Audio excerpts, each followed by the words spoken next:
Howdy guys and gals. You guys that have been watching The Social Regressive for a while know that I don't review pistols very often, and there's a good reason for that. I like pistols and I really like shooting them, but I think the modern market right now is pretty lackluster. It's getting better. We're going to talk about some good ones here, but for the most part, I have just not wanted to buy any pistols at all out on the market. I think that mostly they're lacking in the trigger department. These things seem to be all lawyered up. There's just something kind of awful and wrong about all of them. But today we're going to be testing the Kimber Solo. This is one that was sent back to factory repair by my buddy, and he just got it back and he wants me to put some rounds through it and just kind of see if it works. This had some extractor problems where it wasn't always removing the case. And so we're going to run this today. Now this is a tiny little pistol, as you can see. This is it's a little 9mm single stack, and you can see that it's kind of based along the 1911 layout. So you have the big old thumb safety right there at the back. This does have that single stack mag with, this is kind of an extended one. I think you can get a flush fit that is a little smaller down there, but this one can hold, I'm just gonna leave the magazine in there. This can hold 8 rounds in the mag and then 1 up here in the tube. And for some reason, when the magazine is in, or maybe is it the, okay, never mind. Well, let's just not have to change the mag. Let's just shoot it and let's see how this goes. Today I'll be drawing from an Urban Carry 2 tactical codpiece. Let's see. I'm really glad this has a thumb safety.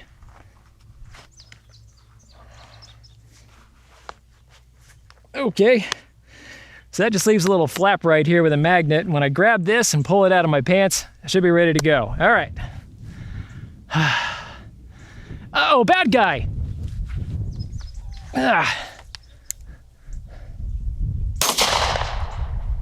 All right, and we have a stoppage. Also a miss. Sorry, guys. Got a little carried away. This is a double action trigger right here. It's a pretty long pull and you can't really tell when it's going to break, but I need to do my homework today. I really need to make sure that I'm staying on target when I fire.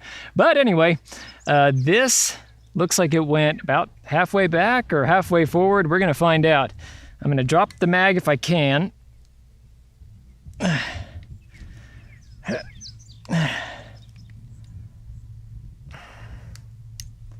Okay, we're going to lock the slide back.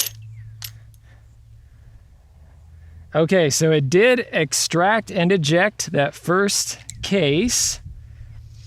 And now I've just got a live round floating around in there, so I'll just kind of knock it into the barrel. Let's see if I can get, there we go. Took the magazine out and managed to get the slide forward all in the same motion. That's not good. Oh, Kimber. All right, let's get on target here. Okay, that was exactly where I was aiming. Oh, and we have another stoppage. Exact same thing. You can see that it's halfway locked open. So I did see the case go flying that way. So I think what we're dealing with again, whoop. Okay, now there's a live round in the chamber. Let's just try one-handed. Okay. I think that one cycled.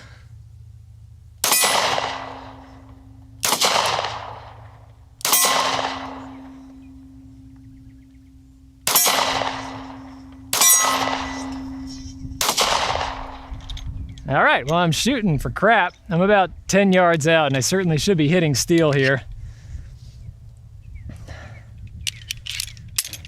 All right, we had some issues. I did, it did. Let's see if we can fix some of this stuff. One thing I can do is lube this up a little bit. Who knows how it came from the factory, so maybe just a little bit of oil on the barrel and a tiny bit on the slide. Let's hope that helps.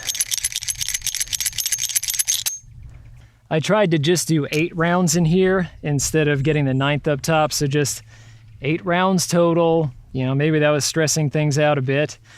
Racked this thing back and then the bullet took a dive and it's just stuck right there at the bottom of the magazine. Oh, hey. But if you slap it, then it's gonna close itself. Oh my goodness. Okay, let's see if I can get the mag out.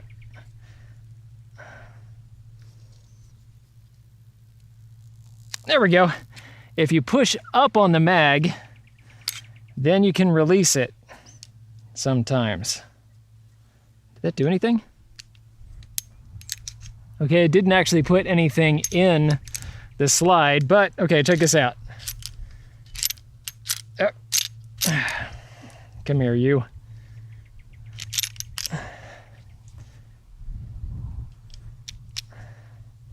Okay, but if I have it locked back and then jar it,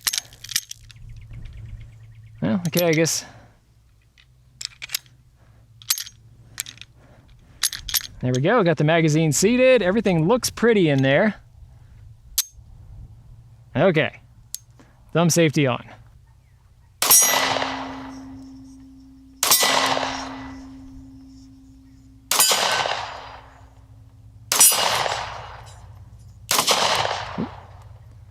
Okay, when I do the head work, okay, it does work. It seems to be very accurate. 10 yards out, it has no trouble making hits. I just need to keep my head on straight. This does have quite a bit of muzzle flip, as you might expect, 9mm, and it's just such, you know, a small little thing, such light weight. But yeah, it does flip a good bit. I've definitely felt worse though.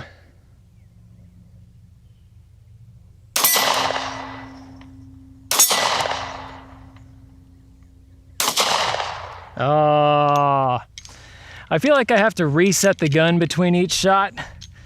I'm giving it a pretty good squeeze. I know that's one of the things that with the Mantis X I had to kind of stop doing, was squeezing it so dang hard. This just has more muzzle flip and I have to get used to it taking a little bit longer to get back down on target. Let's see if we can do some fast fire. The last round hold open does work. It seems to have worked every time. It goes all the way back and it stops. But when I slam the magazine home, this has happened a couple times so far, get the new mag in, it does that. And look at that, it isn't even fully seated.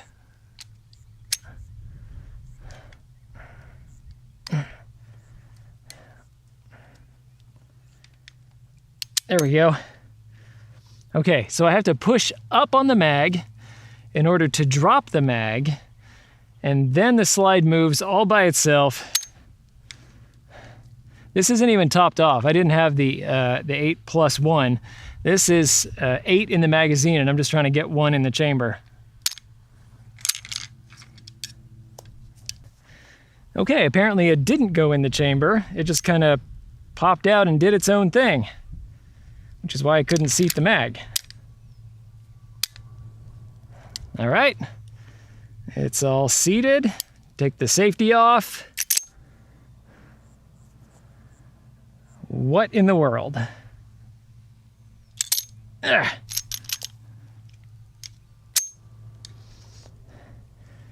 Okay, maybe only put 6 in the mag. I've got 2 here.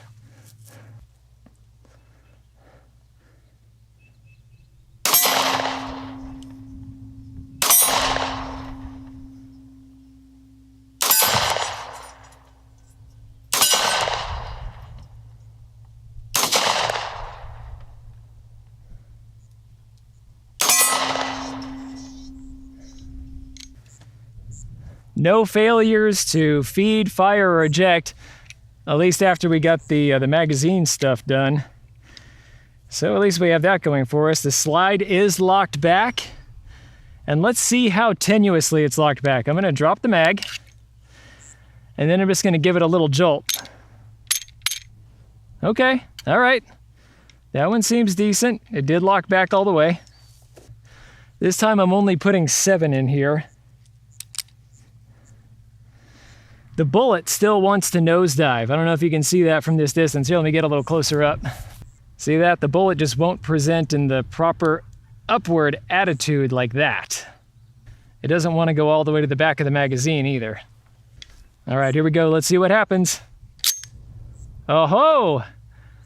Slap the mag in. Slide went forward. Is that a feature?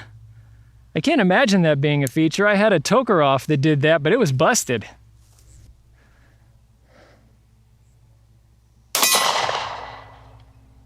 Aha! Failure to fully extract. Looks like the extractor came off the rim a little bit too early and it's just kind of hanging out there in space. All right. Oh, that second round is going to give me fits. It's starting to nose up into the chamber. Let's see if this breaks it. Oh, okay, there it goes.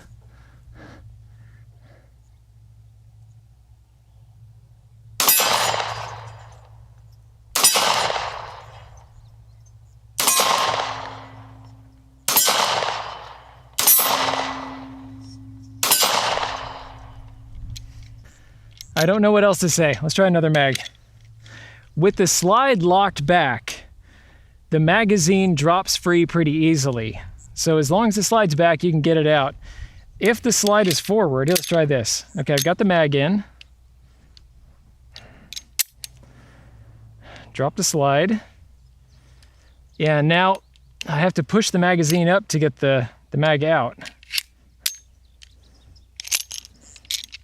Okay. It's still a long, weird push. You have to get that little, here, take a look. It's an ambidextrous mag release that doesn't work from either side. So here, let's get the magazine in. This is what it actually looks like to extract this mag.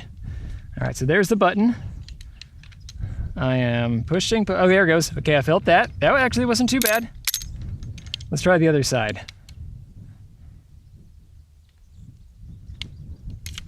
Okay, that wasn't bad either. It's just intermittent. It just kind of flips around to whatever it wants to be. All right, with the slide forward, there's the mag drop. And with the trigger finger, consarn it. Ugh. Here's one nice feature on the Kimber. Since you can never be sure if a round actually ended up in the chamber, there's a little hole drilled right at the top of the chamber there, and you can actually look down and see brass. That's actually pretty cool. I like how they're putting that on more and more pistols, so you get a little bit of a gap and you can see if you've actually loaded one in. I have the safety on, and I'm going to try pulling this from the holster again. All right, so this is the Urban Carry 2 Lieutenant model, I think is what it says. It's leather. It seems to be pretty well put together. Now you'll notice that the magazine, this extended magazine, is actually sticking out of the side of it, and I think that's one of the reasons why this is having a difficult time getting out of my pants. All right, that's all tucked down there. This really is just fine as long as you don't do things like sit, drive, climb. If you have to go upstairs, it's going to be really awkward. It's going to look like this. All right, let's do it. Bad guy! Dadgum! Ugh. This makes me love pocket carry more and more.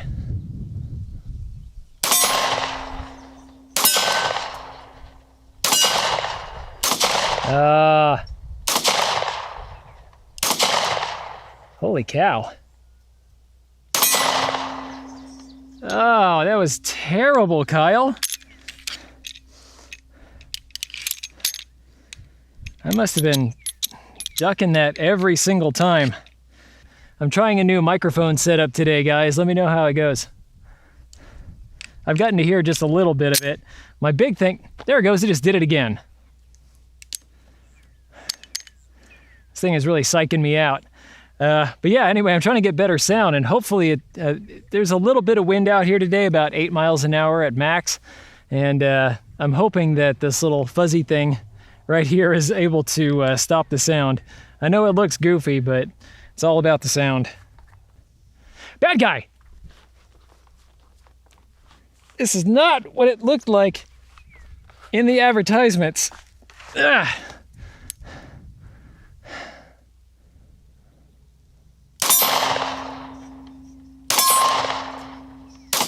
Oh,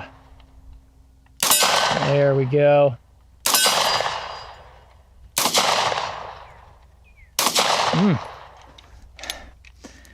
It's a deliberate trigger pull that's getting me. All right, I'm letting you down. The gun is letting me down. It's a great big circle of letdown. I'm going to try to get just one magazine out of this thing where I'm on target. I don't really feel confident that I can be fast, but I am 10 yards out. Let's scoot up. Okay, even at this distance, that second shot, that was awful. I don't know where that went. Let's try that again. I got to get a good double tap out of this.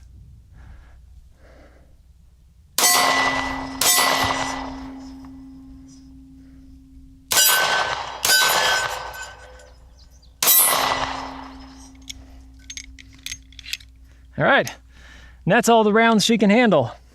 I want you to see something here. You see the attitude of that bullet pointing upward like it should be? Right now, that is round number 6. I'm gonna put in round number 7. That's as far back as it wants to go, right there. And you can see that it's pointed downward. If I use my thumb right, I can get it all the way to the back, and then it points upward like it should. So that's 7 rounds. Now let's try 8.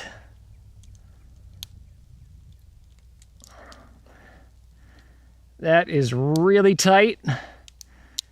You can see that kind of flop going on there. Let's try that again. All right, there's round 7, pushed all the way to the back. There's round 8. Aha! If you really shove that far enough back, then look, it has the right angle. Now let's see if it'll actually load into the gun. I don't have one in the chamber right now. Oh, look at that. This slide didn't go home all on its own. I'm gonna hit the slide stop. It felt good. I can see brass right at the top.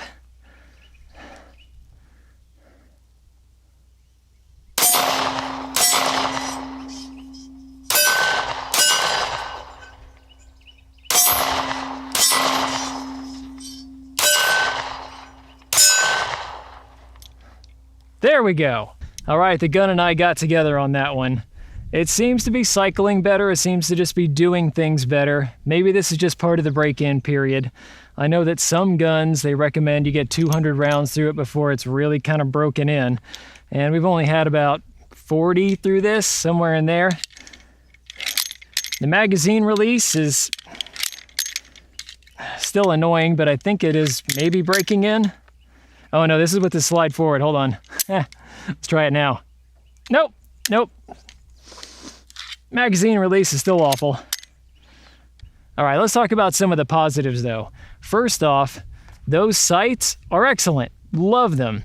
These are a lot like the 3-dot sights that I've used on one of my Tauruses that I really liked. Same thing on my M&P 2.0. These are very nice, very big, easy to see. The white dots really stand out. No problem with the sights whatsoever. I like their height, and they're kind of shaved and at kind of funky angles so they don't really catch on anything. Love that.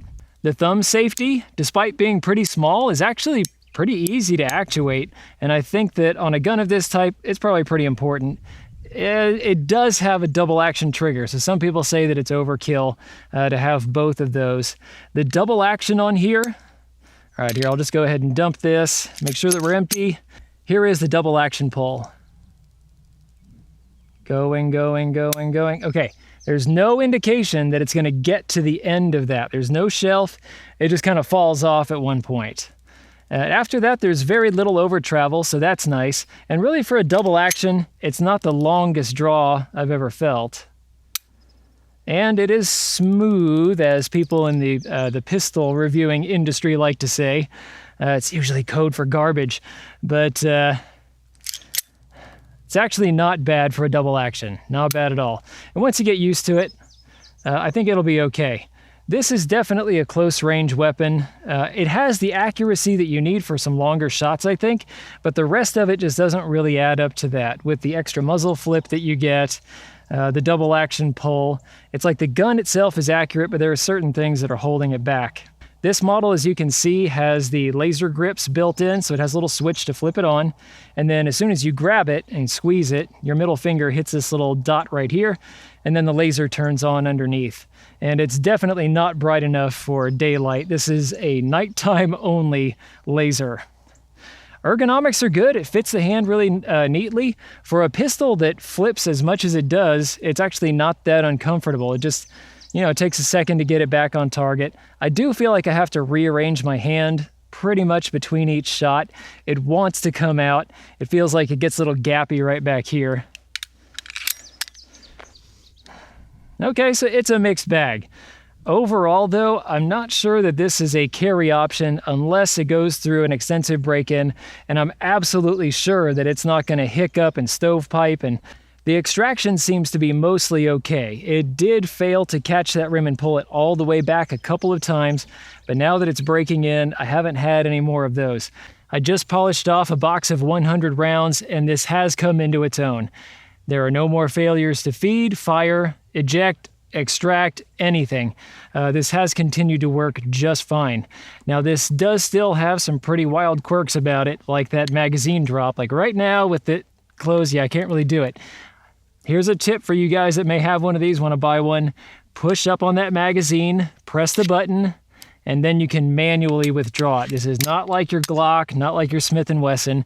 Pressing that button really isn't going to do much. Push up, press the button, drag out. So at least you'll have good retention on there, and that's what little tab is for, I guess. And one other thing about the magazine, that 8th round, forget about it. Maybe eventually this could break in to handle an 8th round, but not in the 100 rounds that I did here today. It just does not want to deal with it. It wants 7, and that's it. So this is a 7-round pistol, and that includes the chamber. So I think you just put 7 in the mag, roll it in, leave it alone, so you have 7 total, 6 in the magazine, 1 in the chamber, and that's just kind of your setup. I do like that safety. Like I said, the thumb safety is just fine. And actually, in my testing, I wanted to see if maybe this was a little bit sensitive to how it was held. So, I did some two-handed stuff like usual, did some single-handed, did some goofy left-handed, and it actually cycled everything just fine. Nothing to worry about there. So they have this tuned pretty well so that it's not going to, kind of throw up on you if you're not giving it, really strict pressure on there. No slide bite. I can ride my hand right up into that little beaver tail sort of section, and there's plenty of clearance. I'm not about to get nicked by that. Like I said, sights are wonderful. I'm not a fan of double action triggers, but as far as they go, that was pretty darn good. All right, so things did clear up in the end, and would I recommend this as a carry gun? I really don't know. This is kind of a tricky subject. I think there are just so many other options out there that are going to be easier to work with. They're not going to be finicky. They're not going to have any strange magazine issues. And especially if you get into some of the double stacks, you're going to be able to hold a lot more rounds. So overall, would I carry this? No, I would get something else. But there are some people that just like that kind of uprated look and feel. They like the 1911.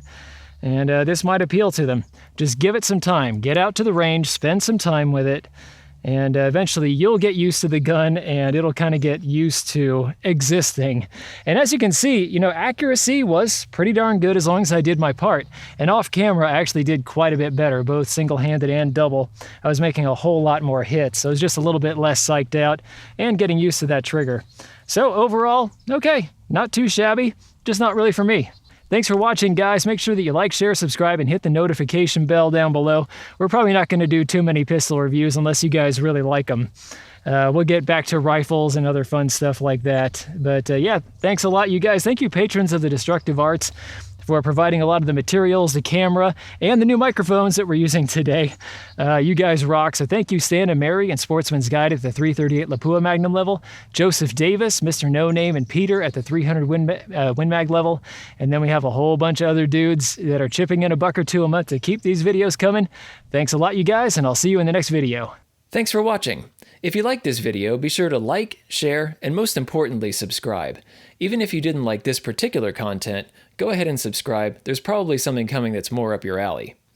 Check out this playlist right here. This is going to have videos in a similar vein to what you just watched. These 2 videos we cherry-picked for you. And finally, The Social Regressive is on Patreon.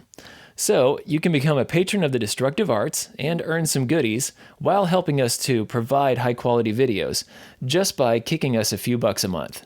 Thanks a bunch for your patronage.